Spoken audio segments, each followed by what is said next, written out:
tulajdonképpen, ami szintén energetizál a kézmozdulat, és szintén föltölti a teret. Ezt érdekességképpen tettem be. Ugye a kereszt jele az ugye végigkíséri a mai életet is, itt egy Jézus futófényes kereszt látható, ez még egy MP3, amelyik kereszt formájú, úgyhogy ez lesz. Na most ezek a keresztek, ezek pedig már a Köbler-féle lepedőből származnak. Ezt még 90-es évek legelején, tehát ilyen 90-91-ben mutatta be, és kezdték ennek a gyártását. Ez olyan lepedő, ami kereszt jelek vannak. Egyrészt beleszőve, másrészt pedig bele megnyomva, így a lepedő.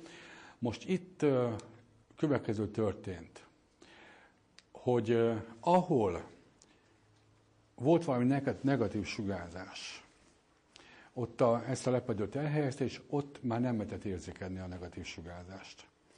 Azért lepedőt készített, mert hogy ugye az embernek a fekhelye sokszor negatív sugárban helyezkedik, káros sugárban. De nem is ez a fő probléma, hanem ő is egy ugye rendkívül sokat utazó ember volt, aki járta a világot Japántól Hollandiáig és Egyesült Államokig, és ugye számára kiderült az, hogy a világ legkatasztrofálisabb részei a szállodai hoteleknek az ágyai. Mert ott hiába cserélnek lepedőt, ott a korábban ott lévőknek a energetikai lenyomata ugye ott van. És ez teljesen független a földsugárzástól. Viszont egy ilyen jellegű lepedővel meg lehet szüntetni, mégpedig minden helyen, ahol tehát ezt a keresztjegyet alkalmazhatjuk, minden helyen, ahol a negatív sugárzásokat ki akarjuk vonni, ki akarjuk iktatni a területünkből, ahol fájdalmat akarunk csillapítani.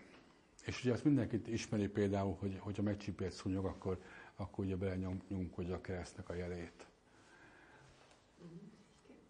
Ki nem ismerte? És nyugtató hatású. Véd a külső negatív erők és energiák ellen. Térjünk át a mai témára. A gyógyító varázsjelek a sámánoktól napjainkig. Ugye ezeket a jeleket látjuk itt a különböző arcokon. Nézzük meg, hogy mi van itt a múltban. Sámánokat fogok mutatni.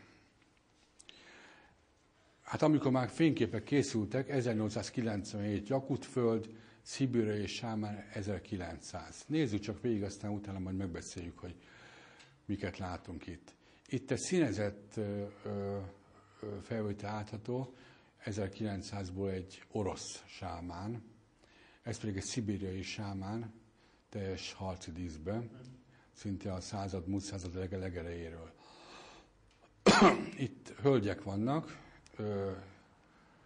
szibériai hölgy és egy észak-mongol sámán hölgy. Aztán észak-amerikai indián, minnesottai, ez szibériaiak. Szibériai óriási, tehát a legkülönbözőbb öltözékek előfordulnak itt a sámánoknál, azért vannak közös vonások. Ez egy lapföldi sámán.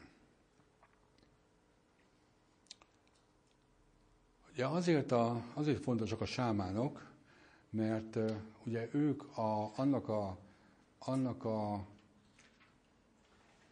tanítványláncnak a képviselői mai napig, akik nem is generációról generációra, nem is apáról fiúra, hanem tanítványra adták át azt a bizonyos tudást, információt, amit valahol, valamikor ők kaptak, és ennek a múltba vesző végét azt igazából nem látjuk. Tehát lapföldi sámánál tartottunk. Érdekes sémi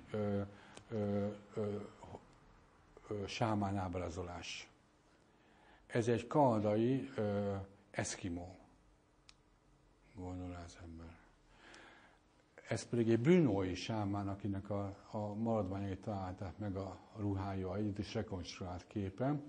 Ez pedig egy kínai csimsiáni sámán. Ugye. Aztán itt látunk egy táltost, és szintén a táltosok azok sámánok. Csak mi hívjuk őket táltosnak. Azt már csak a magyar nacionalizmus mondja, hogy a táltosok azok magasabb rendűek, mint a sámánok. A táltosok azok magyar sámánok voltak. Itt a fesztikörképnek egy részlete látható, ahol egy sámán segíti a harcot és a harcnak a pozitív kimenetelét. Itt egy őr, egy ilyen akkori őrzővédő biztosítja a hátteret. Na aztán mai sámánok, ez egy burját, ezt ismerjük a nevét, itt Cerennek hívják ezt a sámánt, ez pedig egy Zorik Batár nevű mongol sámán itt középen.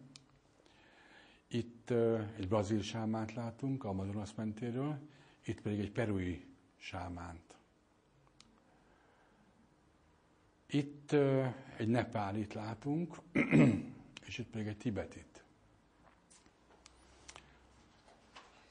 Itt ő egy szintén tibeti sámán, ez mi? Ki tudja? Ki gondol valamit erről a képről, a jobb oldaliról? Észak-kínai. De mi? Mi? Jégszobor, igen. Ott Észak-Kínában van egy város, ahol minden évben csinálnak egy ilyen jégfesztivált. Hihetetlen dolgokat faragnak jégből, és ez egy jégszobor sámán. Ez butáni sámán. Aztán még a maiak. Maiak ezek borneói, itt egy indián sámán, ez egy ohiói, ez egy arizonai, ez őnek tudjuk a nevét is, ez a Oki-Simine Forestnek hívott kanadai eszkimó hölgy, ez pedig egy észak-amerikai fehér sasdróító asszony. Ken Hyder skót sámán, ez pedig egy fantázikép, egyik. Ő is sámán volt, tehát egyértelmű, hogy ő is, csak ő más szinten. Na, most gondoljunk vissza erre a csomó sámán képre, és akkor kinek mi volt ezekből itt a 1897-től kezdődően a mai napig látott sámánokból közös?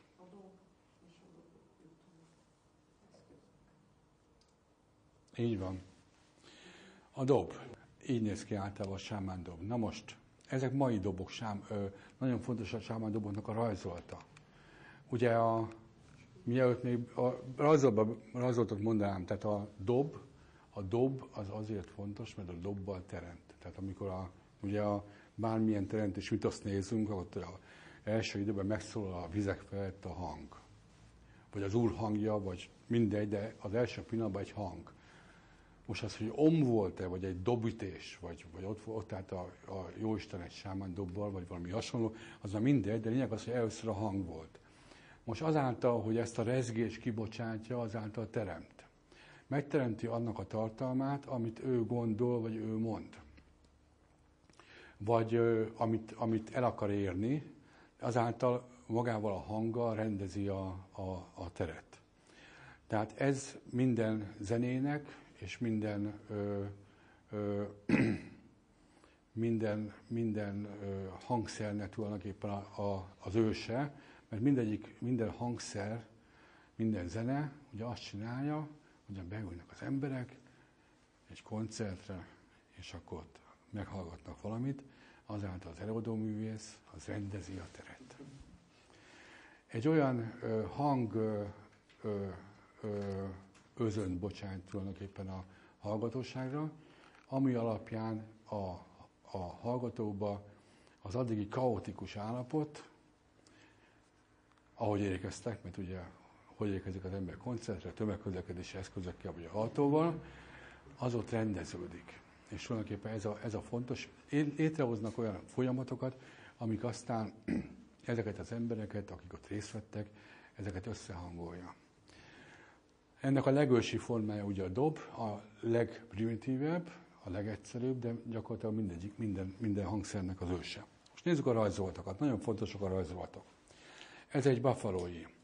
Ez egy új, a színusz, meg az elektronsugár, meg másodlagos elektronsugár szempontjából ez lényeges a későbbiek során, de itt nagyon fontos momentumot látunk, ezt majd jegyezzük meg. Ez egy modern angol dobrajzolat, ugye most már ennek kultusza van, hogy miket rajzolnak le, de semmi sem véletlen. Szóval itt nagyon fontos a régieknél is, meg az új rajzolatoknál, és ezek is mind sámán dobrajzolatok, hogy mi kerül rá. De ezek újak voltak. Na, ezek már régiek, ezek lapföldiek. Mégpedig egy régi lapföldi dob és egy új mai gyártmányú dob. Tehát itt a tradíció. Látjuk azt, hogy még véletlenül is alig-alig térnek el a motívumok egymástól, tehát az alapmotívumokat megtartották. Itt is látjuk a keresztnek a jelét a dobnak a közepén, de ugyanakkor ez is érdekes lesz, hogy mindig valamivel kiegészítő magának a keresztnek a jele. A szibériai rajzolatokat ezekhez az ábrákhoz lehet kapcsolni, gyakorlatilag ezek a fő ábrák minden szibériai sámándomban szerepelnek, pedig Szibéria az nagyon nagy, és nagyon sok sámán él ott, és bárhova nézzünk, ezek a rajzolatok szerepelnek. Ezek is mondom hajószerű képződmények, és ezt ugye föl lehet fogni árboszrúdnak is, meg föl lehet fogni keresztnek is ezeket a vonalakat, de ezek mindig ott szerepelnek. Érdekes a 8-as beosztás, tehát a dobok nem mindig kerekek. A lapföldén láttuk, hogy oválisak, de van, amikor szögetesek, vagy ha nem szögetes, akkor pedig ezt a fajta 8-as beosztást láthatjuk rajtuk. Ezek a jelek ugye azért vannak rajta, meg a különböző helyeken megütve más-más hangokat lehet a dobból elő csalogatni. Ugyanezt a 8-as ábrázolást látjuk ezen a sámándomnak ezen a belső kiképzésén is, aztán ez megy a külső része is. 8-as keresztbeosztást látunk. Ez egy 9-es sámándob, és a vonal szempontjából ezt már látjuk, hogy 1-től 9-ig terjedtek a vonalak, de ugyanakkor maga a markolati része az szintén kereszt alakú. Ez Brigitte Wiggermeyernek a teljesen speciális sámándobja, ez egy 13-as szögletű beosztás, és nagyon kevés van ebből a dobból. Na most, ugyanakkor pedig szintén egy állandó momentum a spirálnak az ábrázolása. Ugye, akik a köbbejáráson voltak, azok tudják, hogy a spirál az egy fontos momentum az Y-jelnek a létrejöttében, ez a bifurkációnak a létrejötte. Tehát ahonnan elindul valami, a kezdet állapota, a vagy-vagy, azt mindig spirállal ábrázoljuk, valahogy elindult. De ugyanaz a spirál ábrázolást látjuk például a yin-yang egymásba fogódásánál. Ugyanezeket a vonalakat látjuk, ugye egymásba fogódik a két része. Ugyanezt a spirált látjuk itt ezeknél a dobrajzolatoknál is. Kettős spirált, illetve színusz hullámokat látunk ezen a kelta dobon, és mind a kettő kelta ábrázolás. Ugye nem véletlen a kelták attól a fonatos keresztül nem igazán tudnak ebbe a dolgba se elszakadni, tehát nagyon fontos régi információkról van szó.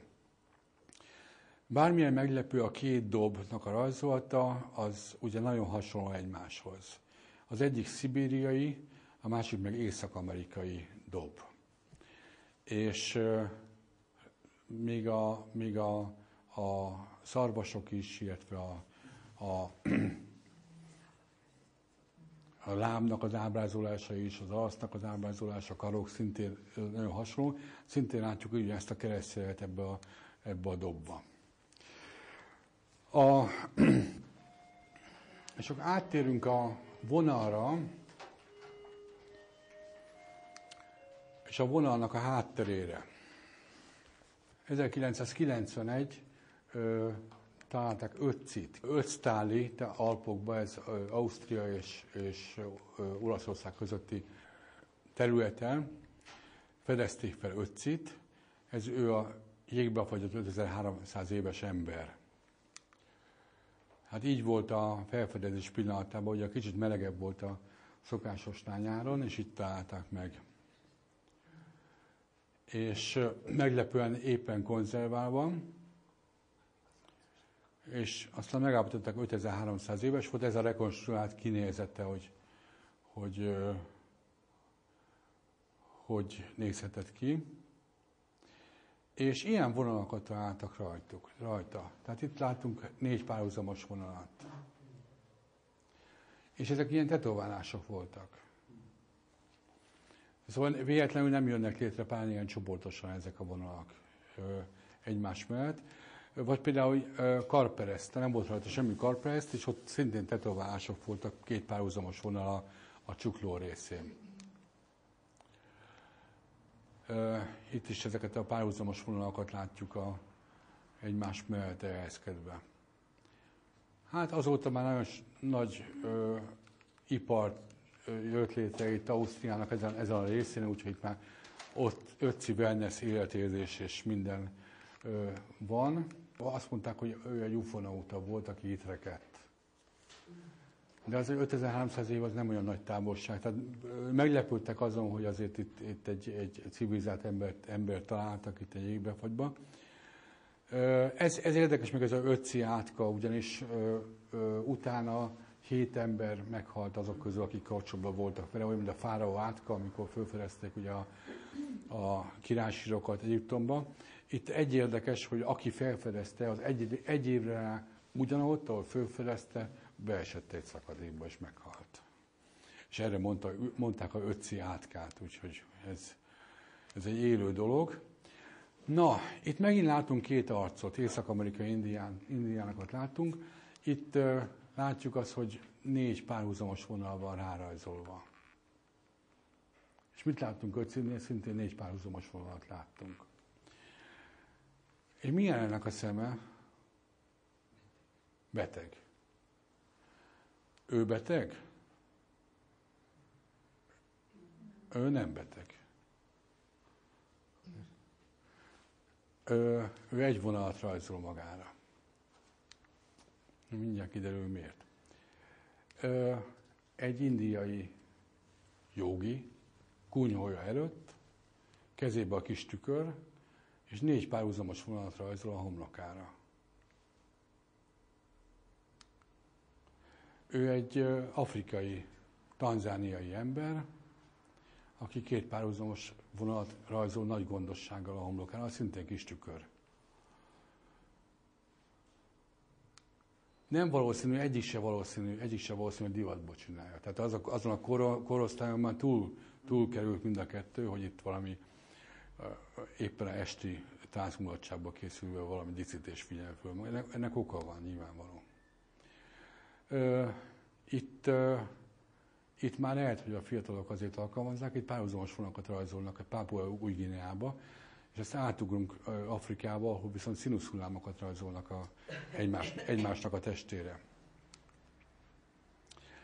Amazonas menti indiánok kicsit elnagyoltabban, de szintén a párhuzamos vonalakat látjuk rajtuk. Itt szintén Amazonas menti indiánról van szó, és ez 9 vonalat vannak éppen, és itt pedig szintén a gondosságot nézzük meg, ami alapján itt rajzolja a vonalakat a arcára. Ez pedig egy térkép, illetve egy ilyen használati utasítás, vagy egy színező, hogy a hullámvonalak elhelyezkedésére és a párhuzamos vonalak elhelyezésére a testfelületén. Ezek pedig különböző maszkok, különböző vonalaknak itt 2 párhuzamos vonal van a homlokon. Y-jel a maszkon, itt pedig hullámvonalak a fejnek a tetején, és elérkeztünk ide megint csak ezekhez a beteghez, meg egészségeshez. Még ennyit a vonalakról, és akkor rögtön megmondom, hogy mit jelent. Menóra, ugye ismerős, hány van, hány hétágú. Ez valójában ugye ezért. Ez egy életfa. De valójában igazából ez nem 7 ágú volt, hanem ez 9 ágú. Csak volt valami megszorító intézkedés, és akkor redukálták, eredetileg így nézett ki. És még vannak még menórák múzeumokban, amik így ábrázolják, 7 ága van, tehát illetve 9 ága van, és ugye itt van 4, a másik oldalon 4 lenne, ha nem törött volna le ez, és akkor itt középen pedig a 9. Tehát miért ezek a jelek, miért kísértek itt végig évezredeken keresztül az emberiséget, miért határozták meg a tudat alatt, vagy a mély tudatba azt, és mai napig miért alkalmazzák például az indiai férfi a homlokán, azon kívül a áldozati jel, meg a holtartozás jelén kívül a vízszintes vonalakat. Tehát látjuk azt, hogy ez nagyon érdekes. Most ebben a rendszerben, amit a Köble állított föl, és ugye ez gyakorlatilag így működik a vonalas rendszer, az az egésznek a lényege, hogy egy vonal hatására ez egy 360 fokos kör. Az egyszerűség kedvéért van beosztva ilyen körcikkelyekre 45 fokonként. Itt ebbe a pozícióba vízszintesen mozog az inga. Itt pedig függőlegesen mozog az inga. Tehát ellenirányú folyamat, ez a 180 fokkal szembeáll a kettő egymással. Az inga közben viszont körforgásokat ír le. Hogyha egy vonalat rajzolok föl,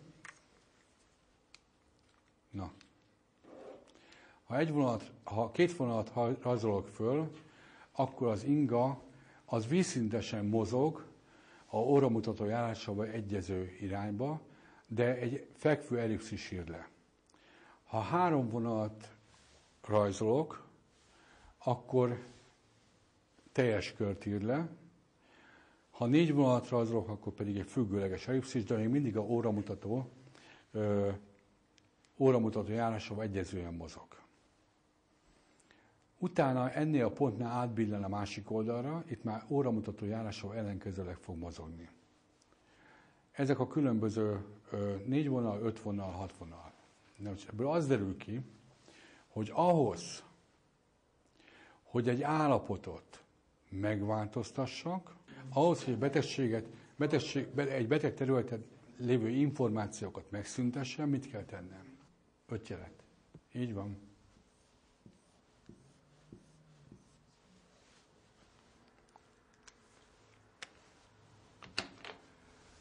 Öt jelet kell rajzolnom, bizony.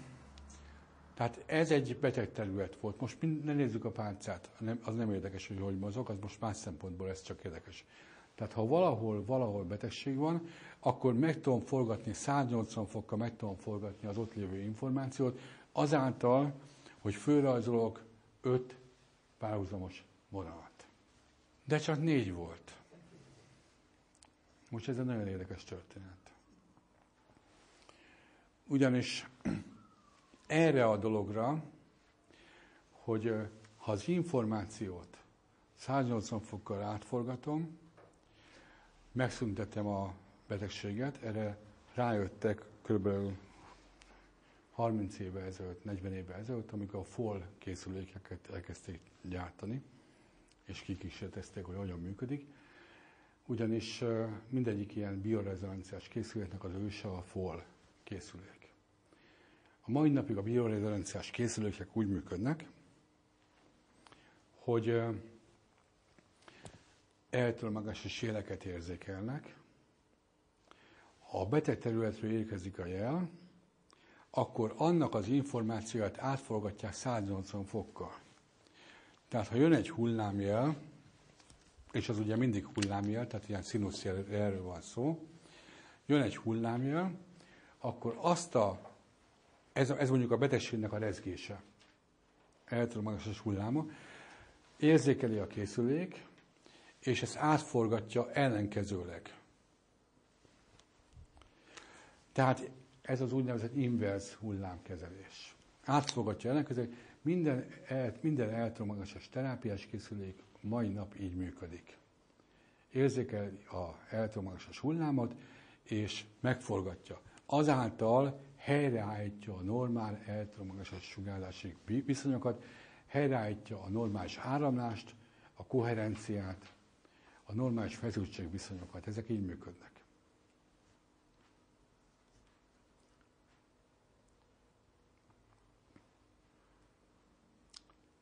Egyetlen egy bökkenője van ezeknek a kezeléseknek, hogy a beteg egy pár napig jól van, utána megint meg kell ismételni a kezelést, mert visszaalakul. Ugyanis most az elmúlt pár évben jöttek rá arra, hogyha 180 fokkal forgatom meg a jelet, ami érkezik a betegtől, a terápiás sel szemben ez 180 fokkal, könnyen alakul vissza. Ahhoz, hogy